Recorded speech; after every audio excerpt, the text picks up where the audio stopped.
Okay, now let us talk about Dr. Stella Immanuel. Now, a couple weeks ago, Dr. Immanuel made some startling claims. Now, if you look across social media, they are trying to clown this woman and call her a crazy person. Now, I'll be looking at some of her claims and I'll be trying to see if any of it has any shred of truth. Right?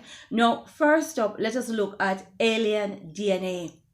Now we need to ask the question, what is our alien in 2020? Right? Now, regardless of your religion, you need to understand all those angels and demons spoken about in your religious texts, they will be known as our aliens in today's world.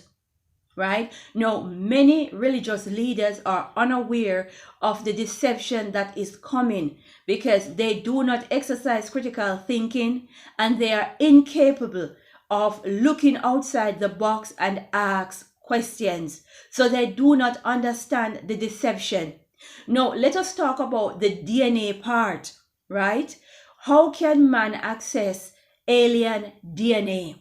We already know that our aliens are the angels and demons of the religious books and scripts. So how will we get their DNA?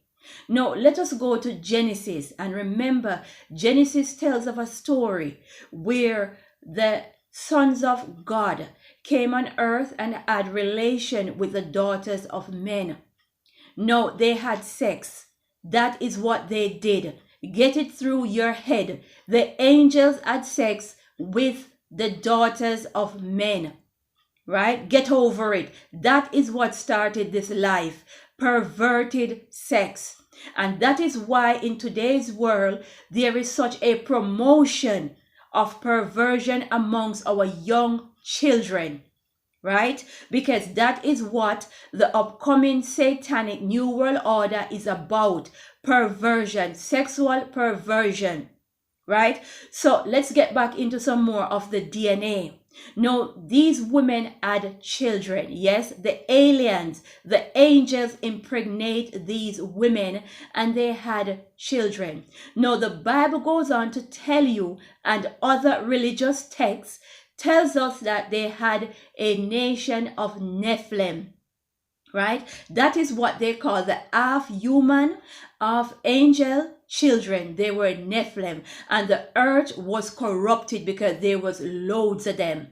Now, in come Noah, and there was a flood which killed quite a few of these Nephilim. Right? Now, why I say quite a few? Because after the flood, they were still having relation with the daughters of men and creating more Nephilim and other chimera hybrids.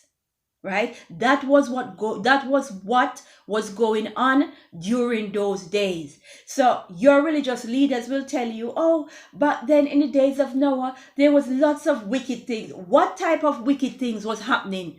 Name them. The only thing they can name is just homosexuality. Right? So they're trying to paint the creator as a petty God, that he would rain down such devastating destruction on humanity based on one particular sin, which is homosexuality. But in fact, in the days of Noah, there was so much going on. Right? There was animal sex, there was mixing and mingling of the seed. There was angels having sex with humans as well. So there was a lot happening and they were subjecting children to a lot of abuse. So it wasn't just one item. It wasn't just one sexual perversion that was going on that they like us to pay attention to and not look at the rest. Right? By paying attention to one sexual perversion, the rest get to slip through the door unnoticed.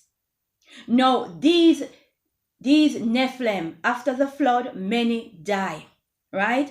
And their bodies remain. Now, remember the rumors that when farmers or construction workers would find these extra tall bodies, various organizations will take their bodies and you will hear nothing of them. Right? because they understand and they got the technology that they could extract the DNA from them. Now, in come a scientist by the name of Svante Pääbo. I hope I got his name right. He is a Swedish biologist, and he told us that these ancient DNA, that they are usable, and that is what they are placing in vaccine to give to humanity to corrupt the seed of man, because these fallen ones are locked away, so they cannot do what they were doing. So man will have to use science and technology to pick up where they left off. Now, I mentioned this from last year. It's good that everyone is talking about it now, right? Now, let's get into the part of the sex. Now, right here is an article from Kesha, and she's letting you know that she had sex with ghosts. You need to understand that when we are sleeping, these entities can enter our subconscious and they can attack us. And many people give account of having encounters with these entities. Right? You have an interview with Bobby Brown speaking about the same thing, but they are not ghosts. They are the spirit of the Nephilim. They are demonic spirits that will be known as alien. Now, this one on the Good Morning program in the UK is the most telling. Please go look up these interviews and realize that Dr. Stella Immanuel is not crazy. This woman knows what she's talking about. These entities, even though they don't have bodies, they are still out here trying to be perverted, still out here trying to have sex with the daughters of men, because that is how this life was started. Right? Understand that we are in a spiritual warfare, but many of you cannot discern how that will turn out, how that will happen. Right? Now, let us pray for humanity. Go look up these stories for yourself and verify it. As I say, glory be to the Most High.